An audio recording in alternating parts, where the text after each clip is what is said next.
Hello, I'm Mr. Santamon, and today we're going to draw Terra Branford from Final Fantasy VI. This was based on a fan suggestion. All right, first we have the head, and I drew that curved line for the gesture line, and then I'm going to build the torso and the hips, kind of interlocking on top of that gesture line, and then I will draw one leg going forward to counteract the gesture line sweeping back, and then the other leg, the back leg, will follow the gesture line. Then I will draw her arm, elbow ending at the base of the rib cage for the upper arm. And I'm going to make a little side quest here and draw her face, just her eyes for now. So you notice I drew the line for the center of her face and then a line across for where the eyes line up. And then ears just go straight across from where the eyes are lined up. Then her neck, her chest, and then we're going to go ahead and draw the rest of her arm.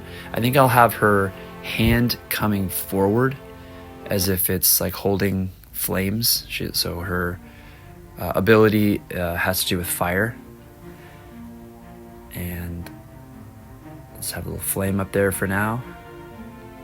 Pleasant smile on her face. And then her other arm is going to hold a sword. So we'll have it just the forearm visible. And then holding the sword kind of a diagonal angle down.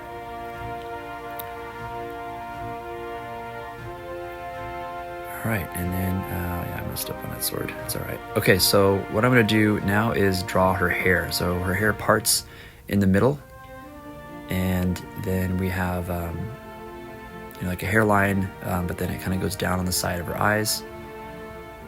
And then same on the other side. And then a little bow, fancy bow.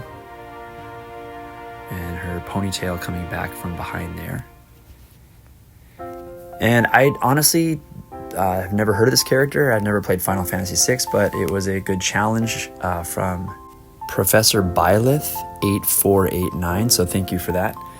And yeah, it's a really cool character. I like that she can turn into an Esper, so it's like a very fiery looking spirit. So I'm drawing her sash that goes around her waist, and then she has tights below that with little dots on the tights. And then I'm going to go ahead and draw her hand holding the sword. It's kind of a tricky pose with the hand down and then gripping the handle of the sword. So just kind of drew the thumb in there for now.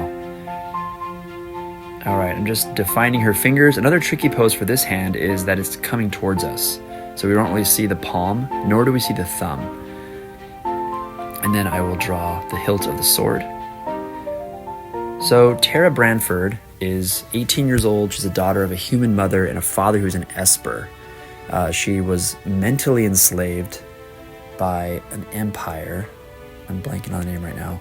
But they used her powers to wage war. So she was kind of like a pawn in a war. And I think throughout the game, my understanding is that she learns more about herself and her origins and becomes more self-aware and independent as the game progresses.